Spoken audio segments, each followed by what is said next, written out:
Hello student, कैसे हैं आप सब। आज हम क्लास 7 का नेक्स्ट चैप्टर स्टार्ट कर रहे हैं, चैप्टर नंबर 5, जिसका नाम है लाइंस एंड एंगल्स। तो इसका हम इंट्रोडक्शन पढ़ेंगे। देखिए बच्चे, इंट्रोडक्शन का जो वीडियो है ना, वो आप ध्यान से समझ लेते हैं, उसको पढ़ लेते हैं अच्छे से, एक एक पॉइंट्स आप नोट कर लेते हैं, तो आपके लिए एक्सरसाइज करना बहुत ईजी हो जाएगा। तो आप इस वीडियो को बड़ा ध्यान से देखा करें और समझा करें एक एक चीज़ को। उसके बाद अगर कोई चीज़ आपको समझ में नहीं आती तो कमेंट बॉक्स में कमेंट करके बताया करें। तो आज हम शुरू करने वाले हैं लाइंस एंड एंगल्स, इसका इंट्रोडक्शन वीडियो। तो पूरे चैप्टर की हम इसमें बात करेंगे, डिस्कशन करेंगे। सबसे पहले हम बात करते हैं लाइंस की, पहले हम बात करेंगे एंगल्स की। तो लाइंस का आपने पहले पढ़ा होगा। देखो, लाइंस के बारे में आपने सिंपल सी चीज़ें, लाइन सेगमेंट क्या होता है, जिसके बहुत साइड एंड पॉइंट होते हैं। लास्ट जो 6 क्लास में आपने पढ़ा था, उसमें आपने बहुत साइड एंड पॉइंट होंगे, उसको लाइन सेगमेंट कहते हैं। बहुत साइड एरो के साइन होते हैं तो उसको हम लाइंस कहते हैं। एक साइड एंड पॉइंट और एक साइड आपका एरो का साइन होगा तो उसको हम रे बोलते हैं। तो आज पहले हम पढ़ते हैं एंगल्स के बारे में। तो एंगल्स बच्चे क्या होते हैं? एंगल्स आपने लास्ट 6th क्लास में पढ़ा था। अक्यूट एंगल क्या होते हैं, मैं थोड़ा सा ब्रीफ आपको इंट्रोडक्शन दे देता हूँ इसका भी। अक्यूट एंगल्स कौन से होते हैं? जो लेस देन 90 डिग्री के होते हैं। 0 से लेकर के 90 डिग्री से कम जो होगा उसको हम बोलते हैं अक्यूट एंगल। उसके बाद एक होता है राइट एंगल। राइट एंगल होता है 90 डिग्री के एंगल को हम राइट एंगल बोलते हैं। फिर आता है आपका ऑब्ट्यूज एंगल। ऑब्ट्यूज एंगल क्या होता है बच्चे? Greater than 90 degree but less than 180 degree. ये भी ध्यान रखना, 90 डिग्री से बड़ा होता है और 180 डिग्री से छोटा होता है, उसको हम क्या बोलते हैं? ऑब्ट्यूज एंगल बोलते हैं। इसके बाद 180 डिग्री का जो होता है उसको हम बोलते हैं straight angle. Right angle 90 degree का होता है, 180 डिग्री का जो होगा वो स्ट्रेट एंगल होगा। देन नेक्स्ट आता है आपका रिफ्लेक्स एंगल। रिफ्लेक्स एंगल क्या होगा बच्चे? रिफ्लेक्स एंगल जो होता है वो greater than 180 degree and less than 360 degree. तो ध्यान रखना है, 180 से 360 के बीच में जो होगा उसको हम क्या बोलते हैं? रिफ्लेक्स एंगल बोलते हैं। फिर 360 डिग्री का जो होता है उसको हम बोलते हैं कंप्लीट एंगल। वो कितना होता है? 360 डिग्री का। ठीक है बच्चे। फिर राइट एंगल मैंने आपको बता ही दिया, राइट एंगल आपका 90 डिग्री का। और स्ट्रेट एंगल क्या होता है बच्चे? वो होता है 180 डिग्री का। तो ये एंगल आप जो है लास्ट क्लास में, क्लास 6 में आप पढ़ चुके हैं। इसके बाद हम बात करते हैं जो हमने इस एक्सरसाइज में चैप्टर 5 में लाइंस एंड एंगल्स की जो फर्स्ट जो एक्सरसाइज होगी उसमें हम पढ़ेंगे। सबसे पहले आता है एंगल्स में ही आपका कॉम्प्लीमेंट्री एंगल्स। कॉम्प्लीमेंट्री एंगल्स क्या होता है बच्चे? कॉम्प्लीमेंट्री एंगल्स वो होते हैं, ध्यान से पढ़ेंगे, जिनका सम, जिन दो एंगल्स का सम कितना हो? 90 डिग्री हो। सम कितना हो बच्चे? 2 एंगल्स का सम अगर 90 डिग्री है तो उसको हम कहते हैं कॉम्प्लीमेंट्री एंगल्स। जैसे मैं आपको 2 एंगल्स बना देता हूँ। एक मान लीजिए ये एंगल है आपका 30 डिग्री का, ठीक है। एक एंगल आपका ये है 60 डिग्री का, ठीक है। तो इन दोनों का सम हम देखते हैं। 30 + 60 कर दूं मैं तो क्या आ गया बच्चे? 90 डिग्री आ गया। तो 30 डिग्री एंड 60 डिग्री दोनों क्या हैं? कॉम्प्लीमेंट्री एंगल है, एक दूसरे के कह सकते हैं हम। या फिर ये आ जाए, आपको क्वेश्चन इस तरीके से पूछ लेगा, क्या ये कॉम्प्लीमेंट्री एंगल है? तो यस, इनका आप टोटल करके देखेंगे तो अगर टोटल 90 डिग्री आ जाता है तो वो क्या है? कॉम्प्लीमेंट्री एंगल है। या फिर आपसे कहेगा, इस तरीके से पूछेगा, एक एंगल दे दिया आपको 30 डिग्री और दूसरा एंगल कह दिया ये x है, और इन दोनों का, ये दोनों एक दूसरे के क्या हैं? ये दोनों कॉम्प्लीमेंट्री एंगल है। इस तरह से कह देगा, एक एंगल 30 डिग्री, एक का पता नहीं है, मेजरमेंट हमें नहीं पता है, फाइंड आउट करनी है, बट इसने कह दिया कि दोनों क्या हैं? कॉम्प्लीमेंट्री एंगल है। तो कॉम्प्लीमेंट्री एंगल है, इट मीन्स क्या होगा? दोनों का सम बच्चे क्या होगा? 90 डिग्री। तो ये एंगल हमें फाइंड आउट करना था। इसको मैं x कह दूं, कुछ भी अगर लिखा है तो x मान, नहीं तो अदरवाइज अपनी मर्जी से कुछ भी कह दिया। तो जब कॉम्प्लीमेंट्री एंगल है बच्चे तो दोनों का सम क्या होगा? 90 डिग्री होगा। तो यहाँ से x की वैल्यू क्या आ जाएगी? 30 उधर जाएगा, माइनस का होगा, 90 में से 30 गया तो कितना आ गया? 60 डिग्री। तो ये फिर कितना आ जाएगा? Angle 60 degree. तो किसी भी तरीके से पूछ लेगा आपसे, या ये कहेगा find out the complementary angle of 50 degree. तो 50 डिग्री का कॉम्प्लीमेंट्री एंगल क्या होगा? तो हमें पता है कि 50 डिग्री और जो इसका कॉम्प्लीमेंट्री एंगल होगा उसको हमने x कह दिया। दोनों का सम कितना होगा बच्चे? 90 डिग्री होगा। तो x = क्या आ गया? 50 उधर जाएगा, माइनस का हो गया, 90 - 50, 90 degree - 50 degree means 45 degree, sorry 40 degree. तो ये क्या आ गया? इसका 50 डिग्री का कॉम्प्लीमेंट्री एंगल क्या आ गया? 40 डिग्री। एक इंपॉर्टेंट क्वेश्चन जो इसमें अक्सर पूछ लेता है कंपटीशन टाइप से के एग्ज़ाम में कि कोई ऐसा एंगल बताइए आप जो अपने आप का ही कॉम्प्लीमेंट्री हो, तो मतलब सेम हो वो एंगल, दोनों एंगल क्या हो, सेम हो, तो दोनों का सम 90 होगा, कॉम्प्लीमेंट्री होंगे तो दोनों का सम 90 डिग्री होगा। दोनों ही इक्वल हो तो कितने कितने के होंगे, दोनों 45 के होंगे, तो 45 डिग्री का, और दूसरा भी क्या आ जाएगा क्योंकि 90 में से इसको माइनस करेंगे तभी आएगा ना, तो 45 डिग्री, तो अपने आप का ही कॉम्प्लीमेंट्री होगा, वो क्या होगा 45 डिग्री। तो ये आपका क्या था, हमने पढ़ा है कॉम्प्लीमेंट्री एंगल। इसके बाद नेक्स्ट हम पढ़ते हैं जो सेकंड आपका आता है, उसको हम देखेंगे।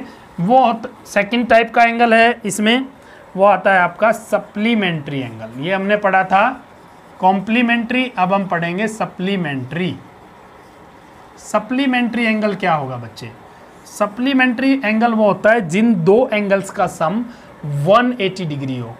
क्या हो बच्चे, 180 डिग्री, ठीक है, जिन दो एंगल्स का सम कितना हो 180 डिग्री। जैसे मैं कह दूं आपको कि एक ये एंगल है आपका, ठीक है 60 डिग्री, एक एंगल है ये वाला, ये हमने कह दिया इस तरीके से, ये है 120 डिग्री। अब ये आपसे पूछ लेगा क्या ये सप्लीमेंट्री एंगल हैं, यस और नो बताइए आप। तो दोनों का हम सम देखते हैं, तो कितना आ गया 60 + 120 इज इक्वल टू होता है आपका 180 डिग्री। तो यस ये क्या है, these angles are supplementary angles, ये दोनों क्या हैं सप्लीमेंट्री एंगल है। एक तो इस तरीके से पूछ लेगा, दूसरा आपसे पूछ लेगा ये एंगल दे दिया, ये एंगल आपको फाइंड आउट करना है, ये दोनों एंगल क्या है सप्लीमेंट्री एंगल है, ये कह दिया। तो अब हमें पता है जब सप्लीमेंट्री एंगल है तो दोनों का सम क्या होगा 180 डिग्री होगा। इसको मैं कुछ भी कह दूँ, एक्स कह दूँ, तो मैंने एक्स ले लिया यहाँ पे, तो एक्स की वैल्यू क्या आ जाएगी, उधर जाके माइनस हो जाएगा। 180 डिग्री में से हम 60 डिग्री को माइनस कर देंगे तो बच्चे क्या आ गया आपका 120 डिग्री। तो ये कितना आ गया 120 डिग्री, ठीक है। तो आपसे कुछ भी पूछ लेगा, फॉर एग्जाम्पल के ये पूछ सकता है find out the supplementary angle of 100 degree. 100 degree का सप्लीमेंट्री एंगल क्या होगा, तो 180 में से माइनस कर दो, क्योंकि दोनों का सम कितना होता है सप्लीमेंट्री एंगल वो होंगे जिनका सम क्या होगा 180 दोनों का। तो 180 में से माइनस कर दिया तो क्या आ गया 80 डिग्री। तो 100 का सप्लीमेंट्री एंगल क्या होगा 80 डिग्री होगा। सेम जैसे कॉम्प्लीमेंट्री एंगल में था कि एक एंगल ऐसा बताइए जो दूसरे का सप्लीमेंट्री हो, तो क्या होगा 180 का हाफ कर देंगे 90 डिग्री आ जाएगा, क्योंकि 180 में से माइनस करेंगे तो दूसरा भी क्या आएगा 90 डिग्री आएगा। तो 90 + 90 दोनों क्या होते हैं 180 होते हैं, तो इसलिए 90 डिग्री और 90 डिग्री दोनों क्या हैं सप्लीमेंट्री हैं, एक दूसरे के सेम एंगल हो गए 90 के। इसके बाद हम चलते हैं नेक्स्ट टाइप में। अब नेक्स्ट आ जाता है आपका, अब हमने क्या पढ़ा सप्लीमेंट्री पढ़ा, एक पढ़ा है कॉम्प्लीमेंट्री। उसके बाद हम पढ़ेंगे एडजेसेंट एंगल्स। देखिए बच्चे एडजेसेंट एंगल क्या होते हैं, एडजेसेंट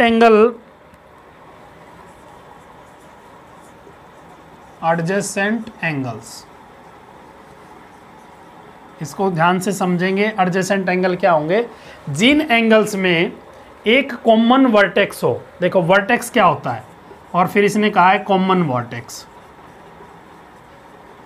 वर्टेक्स का मतलब क्या होता है, जैसे मान लीजिए एंगल बना दिया, एंगल के कैसे बनता है जिसकी दो आर्म्स होंगी, दो लाइन सेगमेंट होंगी या दो रेज होंगी। ये पॉइंट हो गया, दोनों एक पॉइंट पे मिलेंगी, तो ये जो बन गया इसको हम क्या कहेंगे एंगल कहेंगे। ये जिस पॉइंट पे मीट करती है इस पॉइंट को हम क्या बोलते हैं वर्टेक्स पॉइंट, इसको हम क्या बोलेंगे वर्टेक्स पॉइंट, ठीक है बच्चे। तो ये वर्टेक्स हो गया। अब एडजेसेंट एंगल्स की बात करिए तो एडजेसेंट एंगल जो होंगे पेयर ऑफ एंगल ही होगा, ठीक है। यहाँ पे सारे के सारे क्या हैं पेयर ऑफ एंगल्स ही चल रहे हैं ना, कॉम्प्लीमेंट्री में भी दो थे और सप्लीमेंट्री में भी दो एंगल्स का पेयर था जिनका सम 180 था। यहाँ पर अब हम पढ़ रहे हैं एडजेसेंट एंगल, तो जिसके अंदर क्या हो एक कॉमन वर्टेक्स हो। अब दो एंगल होंगे, अब मैंने ये ले लिया एक एंगल ये बना दिया, तो इन दोनों एक एंगल ये हो गया एक एंगल ये हो गया, इन दोनों एंगल्स के अंदर ये वाला जो पॉइंट है इसका नाम मैं कुछ लिख दूँ, यहाँ पे कह दिया मैंने ए ओ, यहाँ कह दिया बी, यहाँ पे ले लिया मैंने सी। तो एक तो एंगल हो गया एंगल ए ओ बी और एक एंगल हो गया बी ओ सी, ये वाला एंगल और ये वाला एंगल, ये दोनों एडजेसेंट एंगल है। तो कब कब होंगे, एक तो दोनों के अंदर क्या हो एक कॉमन वर्टेक्स हो, एक कॉमन वर्टेक्स, और दोनों में एक आर्म्स जो है सेकंड जो चीज़ होगी एक आर्म्स ए कॉमन आर्म्स, ए कॉमन आर्म। आर्म्स का मतलब क्या होता है, जैसे ये वाला एंगल है BOC, तो BOC की आर्म्स क्या है, एक तो OC होगी एक OB होगी। अब AOB है तो AOB की आर्म्स क्या है, एक OA होगी और एक आपकी क्या होगी, OB होगी। तो एक आर्म्स कॉमन है, तो इनमें कौन सी आर्म्स कॉमन है, ये वाली OB।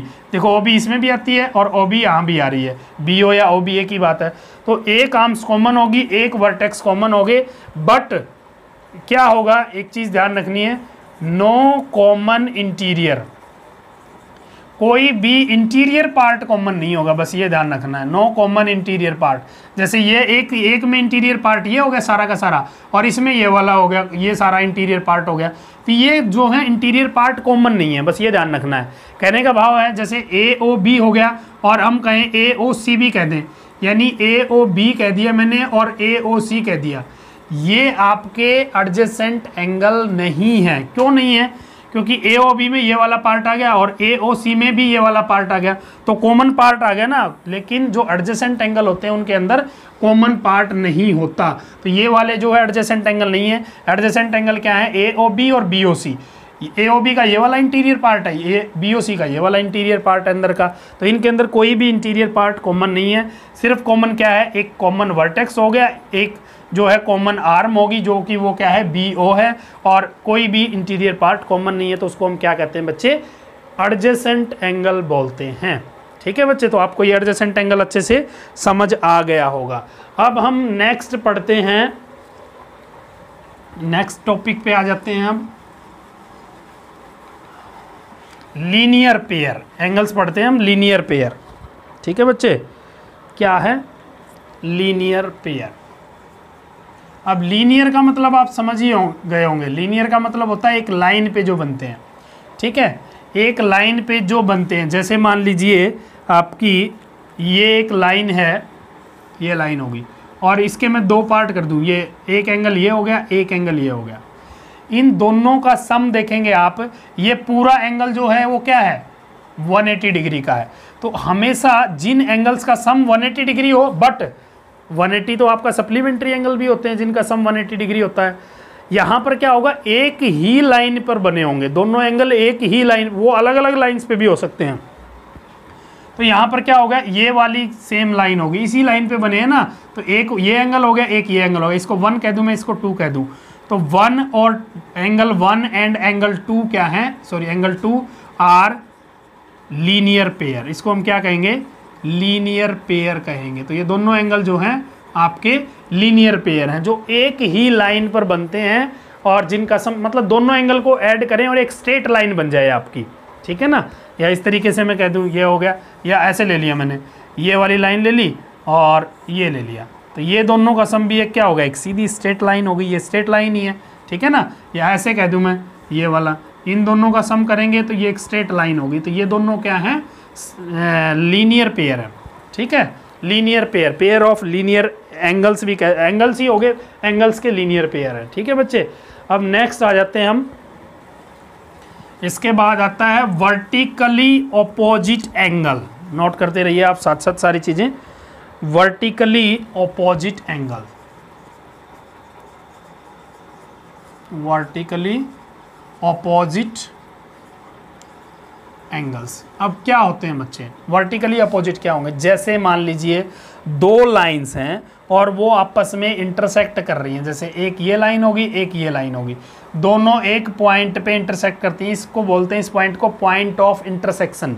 ठीक है, ये लाइन है, इसका नाम मैंने M कह दिया, लाइन है तो दोनों तरफ एरो का साइन होगा, इसको मैंने N कह दिया। ठीक है, अब ये दोनों लाइनें यहाँ पे इंटरसेक्ट कर रही हैं, तो कुछ पेयर ऑफ एंगल्स बनते हैं, इनमें जो वर्टिकली अपोजिट होते हैं, जैसे ये वाला एंगल ये वाले एंगल के, इसका नाम मैंने 1 कह दिया, इसको 2 कह दिया, तो एंगल 1 एंड 2 क्या है, इसको बोलेंगे वर्टिकली अपोजिट एंगल। जिनके वर्टिकली अपोजिट का मतलब हिंदी में अगर बात करूं तो शीर्षाभिमुख कोण बोलते हैं, जिनके सिर मिल रहे होते हैं, इन दोनों के देखो सिर मिल रहे हैं, इस पॉइंट पे पॉइंट ऑफ इंटरसेक्शन पे दोनों के सिर मिल रहे हैं, दोनों ये लाइन और ये लाइन ऐसे इंटरसेक्ट करती हैं, तो ये दोनों जो इनको हम क्या कहेंगे, वर्टिकली अपोजिट एंगल। और हमेशा ध्यान रखना है वर्टिकली अपोजिट एंगल जो होते हैं वो आपस में इक्वल भी होते हैं। तो इसी तरह से इस तरफ वाले भी एंगल, ये वाला और ये वाला भी क्या है, वर्टिकली अपोजिट है, तो ये भी आपस में क्या होंगे, इक्वल होंगे। तो angle 3 is equal to angle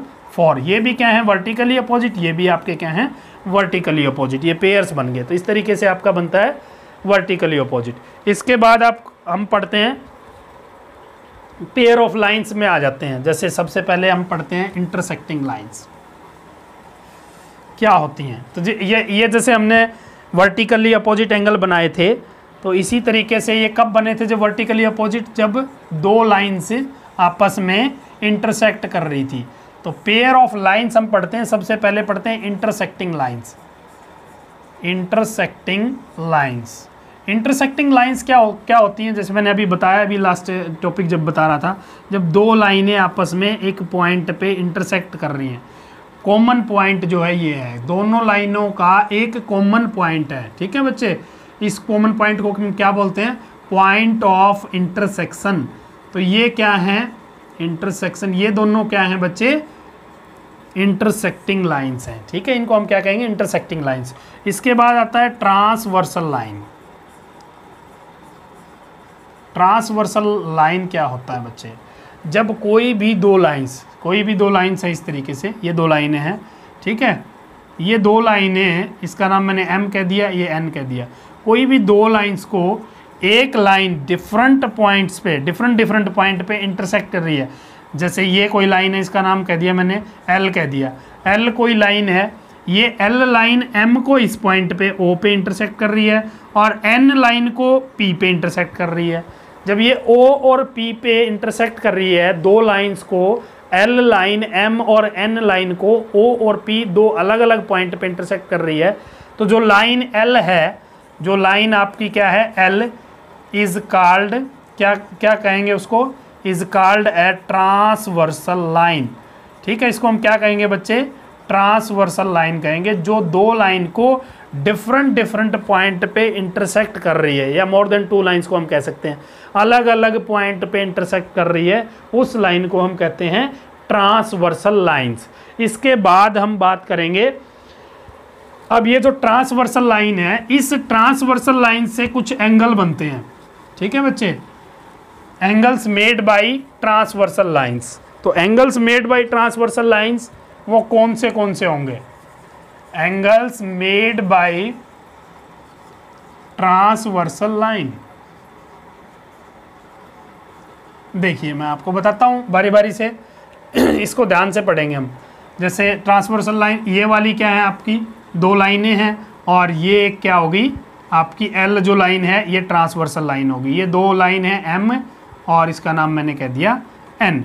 अब यहाँ पे इस ट्रांसवर्सल लाइन जब ये इंटरसेक्ट कर रही है डिफरेंट पॉइंट पे, तो कुछ एंगल्स बनते हैं। देखो यहाँ पे भी बन गया, यहाँ, ये चार यहाँ पे बन गए। तो ये जो एंगल्स हैं इनको हम क्या कहेंगे, सबसे पहले होता है इंटीरियर एंगल। इंटीरियर एंगल्स कौन से होते हैं बच्चे, जो अंदर की साइड बने होते हैं। जैसे आपके क्या हैं, ये वाला अंदर की साइड बना है, ये वाला अंदर की साइड बना है, ये वाला और ये वाला, इनके नाम लिख देता हूँ 1 2 3 4, ठीक है। तो angle 1, angle 2, angle 3 and angle 4 are interior angles. इनको हम क्या कहेंगे बच्चे, इंटीरियर एंगल्स कहेंगे। उसके बाद आता है एक्सटीरियर एंगल्स।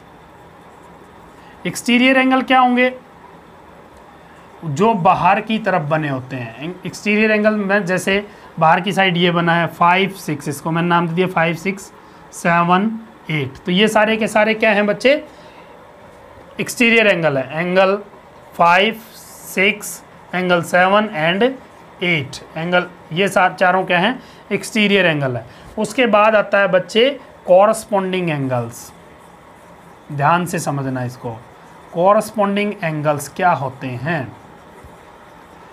कॉरस्पॉन्डिंग एंगल्स जो होंगे बच्चे, एक आपकी ट्रांसवर्सल लाइन है और एक आपकी क्या है, दो आपकी क्या है, ये वाली लाइनें हैं स्ट्रेट लाइन। इनको एक लाइन जो है डिफरेंट पॉइंट पे इंटरसेक्ट कर रही है, जो कि क्या है, ट्रांसवर्सल लाइन है। इस ट्रांसवर्सल लाइन से कुछ पेयर ऑफ एंगल्स बनते हैं।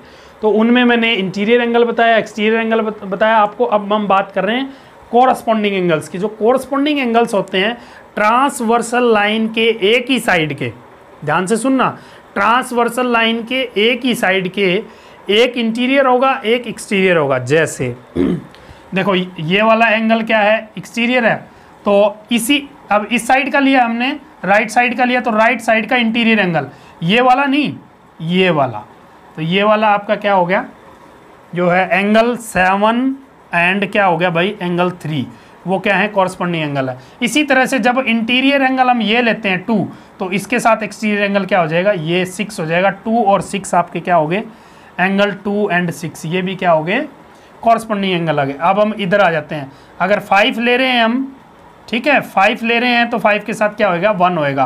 5 एक्सटीरियर हो गया, इंटीरियर एंगल ये वाला होगा दूसरी लाइन के साथ ही। बस ये ध्यान रखना आपने, एक लाइन के साथ हमने एक्सटीरियर एंगल ले लिया, एक लाइन के साथ इंटीरियर एंगल, बट लेने एक ही साइड के। तो ये वाली लाइन के साथ जब मैंने एक्सटीरियर लिया है तो दूसरे वाली के साथ क्या होगा, इंटीरियर होगा, इसी साइड का, लेफ्ट साइड का ही। और अगर मैं इस लाइन के साथ एक्सटीरियर ले रहा हूँ, ये वाला, तो दूसरी लाइन के साथ इंटीरियर। 4 और 8, 1 और 5, तो क्या हो गया, 1 एंड 5, ये वाले क्या हो गए कॉरस्पॉन्डिंग। और आपका लास्ट क्या हो गया, एंगल 5, सॉरी ये एंगल 8 और 4, एंगल 8 एंड 4, ये सारे जो पेयर बने हैं इनको हम क्या कहेंगे, कॉरस्पॉन्डिंग एंगल्स कहेंगे। यानी कि कॉरस्पॉन्डिंग एंगल वो होते हैं जो एक ही साइड बने होते हैं ट्रांसवर्सल लाइन के, एक जो है इंटीरियर एंगल, एक एक्सटीरियर एंगल, बस दोनों डिफरेंट लाइंस के साथ बने होते हैं, उनको हम क्या बोलते हैं, कॉरस्पॉन्डिंग एंगल्स बोलते हैं। इसके बाद आपका आता है इंटीरियर ऑल्टरनेट एंगल। अब हम पढ़ेंगे क्या, 4 नंबर पे, interior alternate angle. Interior alternate कहें या ऑल्टरनेटिव कहें, एक ही बात है, कुछ भी कह दीजिए, ऑल्टरनेट एंगल। इंटीरियर, देखो मैंने कहा interior alternate angle, opposite side के होंगे, एक इस तरफ का एक इस तरफ का, ठीक है ना। जो इस तरह से जेड की शेप जैसे बनाते हैं, जैसे ये वाली जेड की शेप होगी, ये इस तरीके से हो गया, उल्टा इस तरीके से भी बन सकता है। जेड की एक शेप बनेगी, चाहे वो जैसी मर्जी जिस तरीके से हो, इस तरीके से। तो एक तो इंटीरियर की बात करा है तो फिर इंटीरियर ही लेंगे। तो देखो एक तो ये वाला एंगल हो गया, एक ये वाला, अपोजिट होते हैं, बस ध्यान रखना है क्या होंगे, अपोजिट। तो ये इसके अपोजिट है, 1 और 3 हो गए, तो पेयर हम ले रहे हैं। तो एक तो आपका आ गया 1 एंड 3, ये क्या है, इंटीरियर ऑल्टरनेट एंगल। फिर 4 और 2 आ गया, 4 एंड 2, ये पेयर बन गए। अब हम बात करेंगे एक्सटीरियर ऑल्टरनेट एंगल। क्या लेंगे बच्चे, नंबर 5 पे, एक्सटीरियर ऑल्टरनेट एंगल। अब एक्सटीरियर की बात कर रहा है तो बाहर के लेंगे हम, ठीक है, बाहर के एंगल लेंगे, बट क्या होंगे, वही होंगे, अपोजिट होंगे, जैसे होंगे दोनों बाहर के। अब ये वाला 8 है तो इसके अपोजिट बाहर का एंगल दूसरी लाइन के साथ ये बनेगा, 8 के साथ कौन सा एंगल बनेगा, 6। और इधर 7 लेते हैं, 4 ही अपोजिट एंगल है ना। जब अपोजिट एंगल की हमने बात करी तो 4 ही opposite, exterior angle, sorry exterior की बात करी तो 4 ही एक्सटीरियर थे, इंटीरियर की बात करी तो 4 ही, तो 4 ही इंटीरियर एंगल्स में से हमने लिए थे, ये देखो 4 में से ही। और अब एक्सटीरियर जब ले रहे हैं तो ऑल्टरनेट एंगल की बात आएगी तो अपोजिट, 8 के अपोजिट क्या होगा 6, 5 के अपोजिट क्या होगा 7।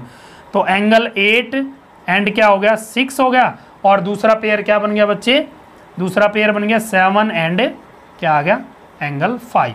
तो ये क्या आ गए आपके एक्सटीरियर ऑल्टरनेट एंगल। उसके बाद आता है आपका interior angles on transversal lines. ये कोई ज़्यादा इंपॉर्टेंट नहीं है, वैसे बता देता हूँ।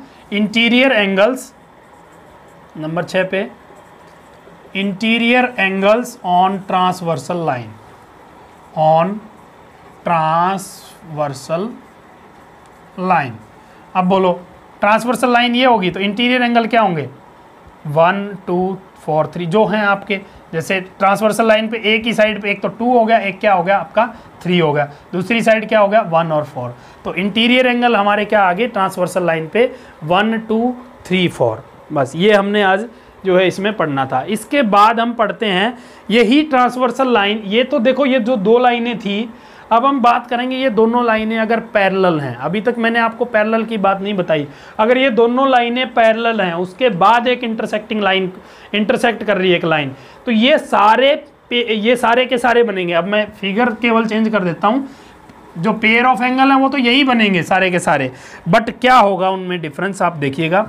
अगर ये लाइन, ठीक है, इस लाइन के दोनों क्या हैं, पैरेलल हैं बच्चे। पैरेलल मतलब समझते हैं ना, जिनको बढ़ाने पर कहीं भी इंटरसेक्ट नहीं करेंगी, यानी इन दोनों लाइनों को मैं इस तरफ इसको भी बढ़ाऊं, इसको भी बढ़ाऊं, ये कहीं पे भी मिलेंगी ही नहीं। जैसे रेलवे ट्रैक की जो पटरियां होती है ना, रेलवे ट्रैक जो होता है, बाग दोनों साइड कहीं भी वो मिलती नहीं है ना पटरियां।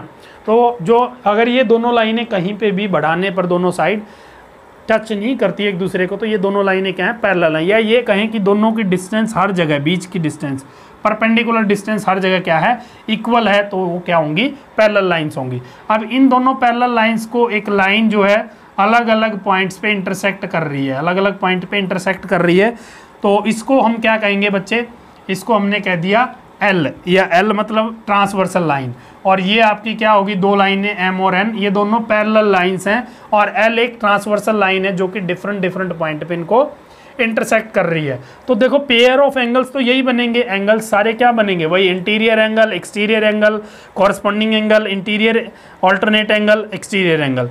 तो इसी तरीके से जब हम लेते हैं तो इसके अंदर जब ये लाइनें पैरेलल होती हैं तो बच्चे जो एंगल्स बनेंगे, कौन से एंगल बनेंगे, सबसे पहले हम बात करेंगे कॉरस्पॉन्डिंग एंगल की।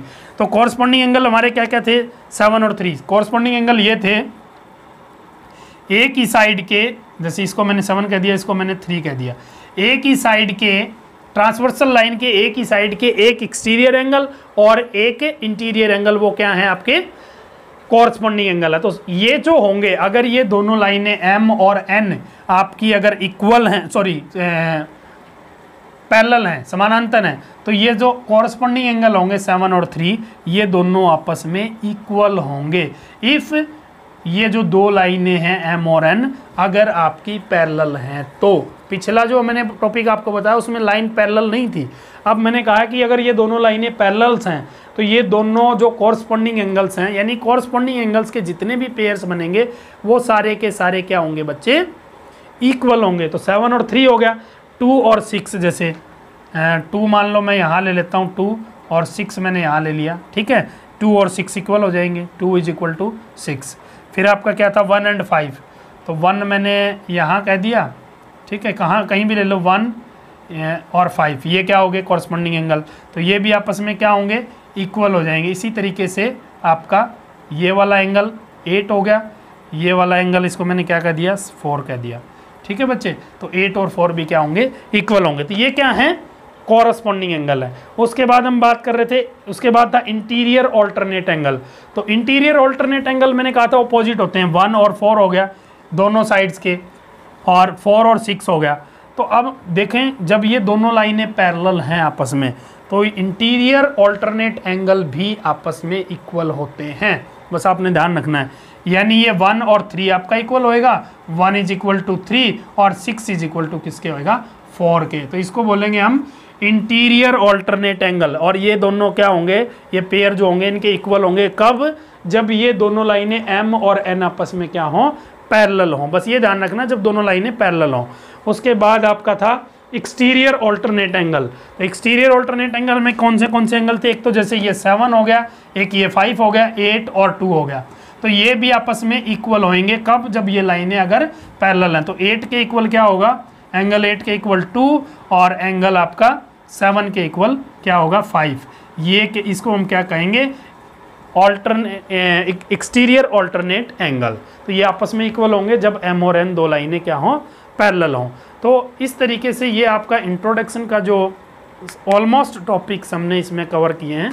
तो आप इस वीडियो को ध्यान से देखें, समझें, एक बार नहीं इसको दूसरी बार फिर से आप इसको देखें शुरू से, तो आपको ये चीज़ें कॉन्सेप्ट आपको क्लियर हो जाएंगे। अगर कॉन्सेप्ट आपको क्लियर हो जाता है तो एक्सरसाइज करना आपके लिए बहुत आसान हो जाएगा। तो आज के लिए हम इतना ही करते हैं। आपको मैं कहना चाहूँगा कि अगर जिन बच्चों ने अभी तक भी चैनल को सब्सक्राइब नहीं किया है तो वो प्लीज़ चैनल को सब्सक्राइब ज़रूर कर दें और अपने फ्रेंड्स के साथ आप इसको शेयर करें वीडियो को, ताकि वो बच्चे भी घर पे बैठ करके आराम से पढ़ते रहें। और सारी चीज़ें हमने इसके अंदर डिस्कस की हैं। तो नेक्स्ट जो वीडियो हमारा आएगा उसमें हम जो इसकी एक्सरसाइज करेंगे 5.1। तो तब तक के लिए student good bye, have a nice day, thank you.